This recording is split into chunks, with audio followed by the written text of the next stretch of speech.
تمام انبیاء بھی بنے ہیں، تمام رسول بھی بنے ہیں، زمین بھی بنی ہے، آسمان بھی بنا، کونین سجایا گیا نور مصطفیٰ سے سجایا۔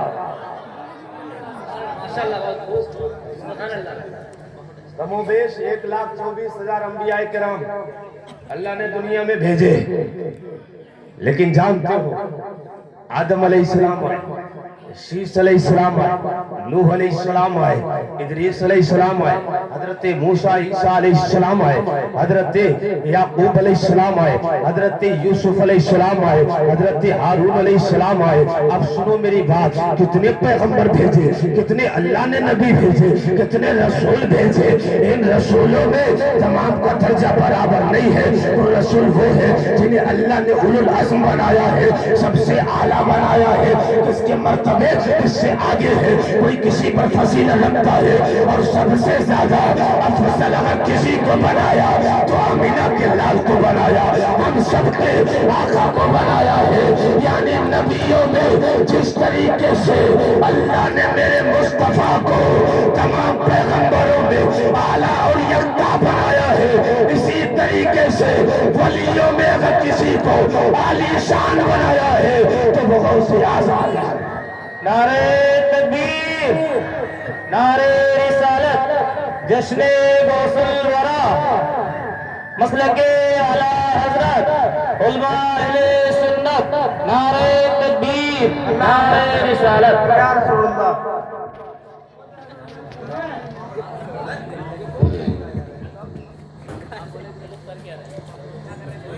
تمام پیغمبر کے مراتب میں فرق، میرے اللہ نے پیغمبروں میں محمد کا جواب نہیں رکھا اور ولیوں میں غوث پاک کا جواب رکھا۔ میرے غوث پاک کا یہ مرتبہ ہے کہ عبد القادر درمیان اولیاء، عبد القادر درمیان اولیاء، چوں محمد درمیان انبیاء۔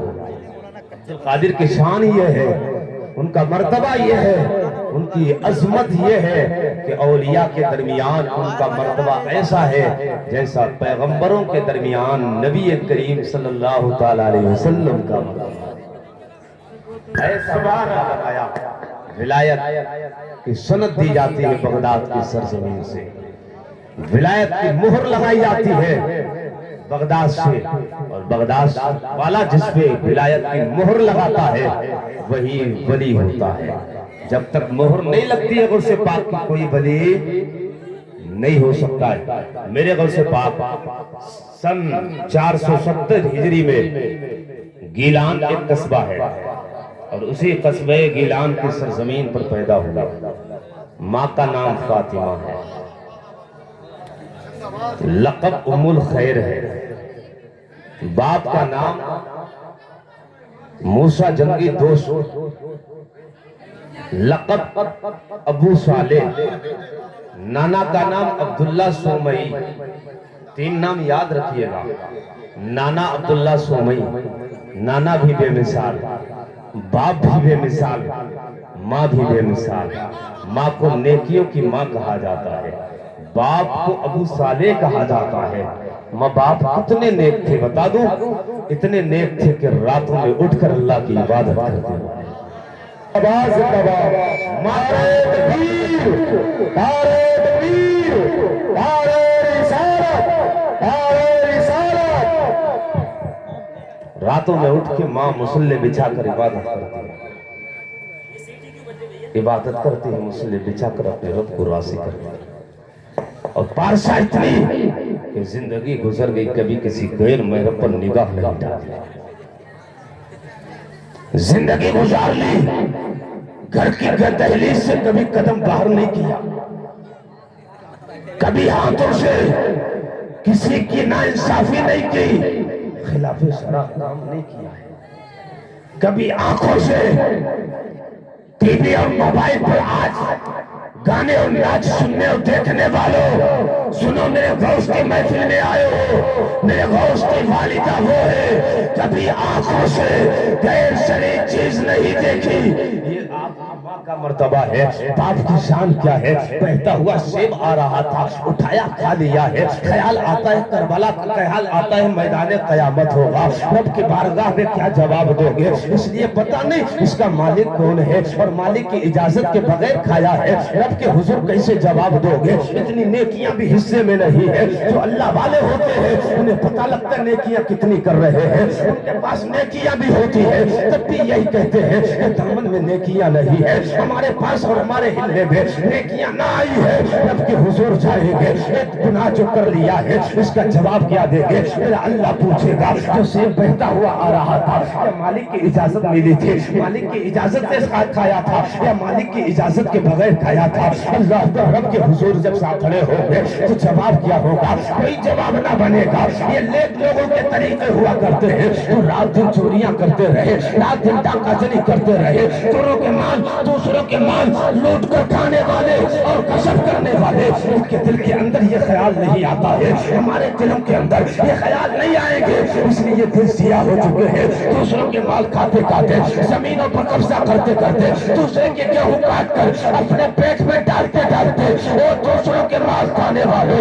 جب ہمارے دل گناہ کی وجہ سے سیاہ ہو جاتے ہیں تو ہم گناہ بھی کرتے ہیں تو احساس نہیں ہوتا ہے، فکر نہیں ہوتی ہے قیامت کے دن کیا جواب دینا ہے. لیکن اللہ والے جن کے دل اجالے کی طرح روشن ہے، سفیدی کی طرح منور ہوتے ہیں، چمکتے ہیں، گناہ کرتے ہیں تو احساس ہوتا ہے رب کے سامنے کون سا منہ دکھائیں گے، رب کے سامنے جائیں گے کون سا چہرہ دکھائیں گے. اللہ پر حضرت ابو صالح موسیٰ جنگی دوست نے وہ سیب کیا کھایا ہے. خیال آیا قیامت بھی آئے گی جہاں بڑے بڑے مجرمین بھی ہوں گے، بڑے بڑے پاپی بھی ہوں گے، گناہگار بھی ہوں گے. رب پورے غضب کے ساتھ ہوگا گناہگاروں پر. جو اس کی نگاہیں غضب پڑے گی تو ان گناہگاروں کا کیا ہوگا؟ اللہ کو وہاں نیک لوگ بھی ہوں گے، پارسا لوگ بھی ہوں گے، صالح لوگ بھی ہوں گے. ایک طرف وہ ہوں گے جو بدکار کھڑے ہوں گے، ایک طرف وہ لوگ ہوں گے جو نیکوکار ہوں گے. کہیں ایسا نہ ہو قیامت کا دن ہو بدکار جدھر کھڑے ہو وہ صالح کا نام بھی ادھر آ جائے.